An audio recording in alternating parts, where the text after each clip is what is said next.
Hello and welcome. The next video, it deals with congruent angles. As you can see, you should see the setup I have here to do this. Let me move this closer. There we go. Oy vey. All right, so you're gonna construct an angle congruent to this angle A. What you're gonna do is first draw a ray. Okay, you're gonna use your protractor or your ruler to draw that. So I'll just mimic what they did. So they drew this ray, and they put a B on it. Next, we're going to place the compass on point A and draw an arc intersecting both sides of the angle. So, how far do I open it? Well, you just turn it. You don't have to open it that far. Okay, shrinking now. So I'm going to bring it back, and I want it to be, I thought it was shrinking. Hold on one sec. You want it to be it doesn't matter. It doesn't have to be, you want it to be within these rays here, okay?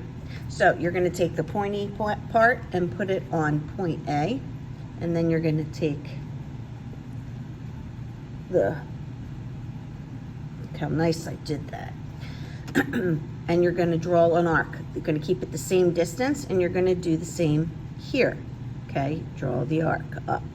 Now, if you want the arc to go as far as you think this second ray is going to be drawn, so I wouldn't do it this small. I would draw it a little larger. I would come over here a little more.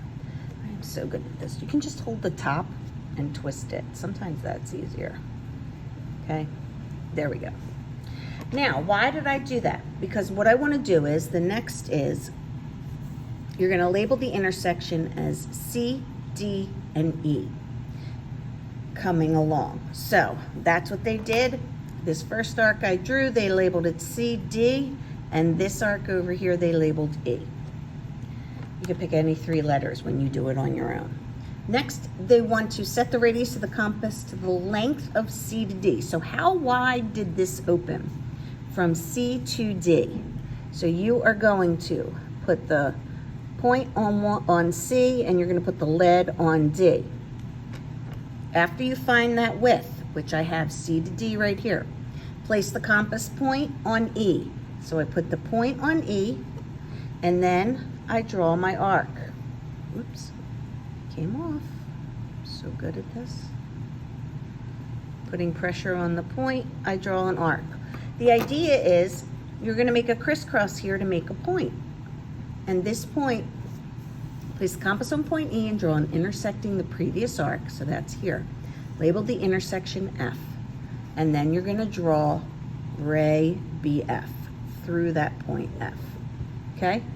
And you're going to say, what is the congruent statement? Angle CAD is congruent to angle FBE.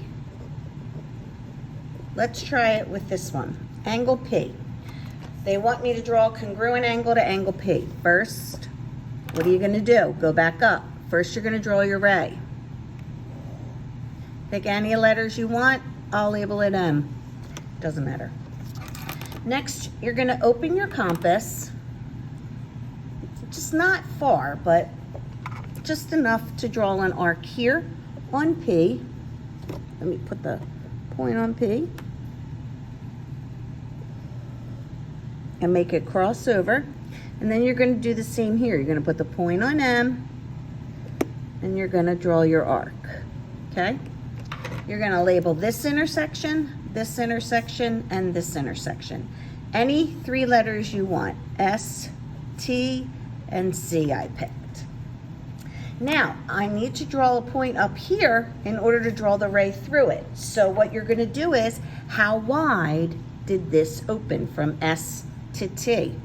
You're going to take your compass and you're going to figure it out. So you're going to put the point on T and the lead on S. Let's see if that's good. That's good. You're going to put the point on C,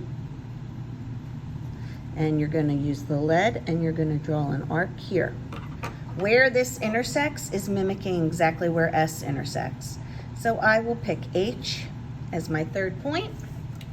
And then I will draw a line or a ray from M through H. And now I have angle SPT congruent to angle HMC. This angle is congruent to this angle. They are the same measure. How do I do an obtuse angle?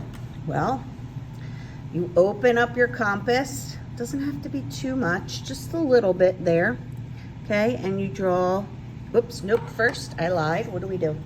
First we draw, can you see this one? Okay, first we draw our ray. And I will use the letter S. Next, I open my compass just a little bit, like a little more than half, probably half of this ray. Put the point on Q, and now your arc has to go all the way over. So I'll come like this. So when I draw this arc, since the ray's over here, my arc has to come all the way over to here. So I put the point on S, and I draw my arc. You can also turn your cheat and turn your paper. There we go. So it looks something like that. Okay, I have 3 intersections. 1, 2, 3. Label them with letters. I'll use E, A, N. Now to make your last arc, you're gonna see how wide did EA open. Just be careful you don't go too far because then the compass falls apart here. All right, a little bit more. There you go. Put the point on N, point on N, and then draw your second arc. It's gonna look a little funny. It's gonna look like that. And I'll make that an H. Now I have my next point, and I'm gonna draw a ray with my ruler that I can't find. Let's pretend I have a ruler. What the rock, where'd it go? I don't know where it went, I can't see. Okay, and then you draw it through. Oh, Megan, I drew it from the wrong one. Oh man, we draw it from S, sorry. Oh boy, so this is the angles. Don't draw that from N like I did. That's a no-no. I did a mistake. This is why I have. Okay, not working. Go figure, guys. Well, you get the gist. Okay, and then you write your congruence statement, which is, I'll get it, angle EQA is congruent to angle HSN.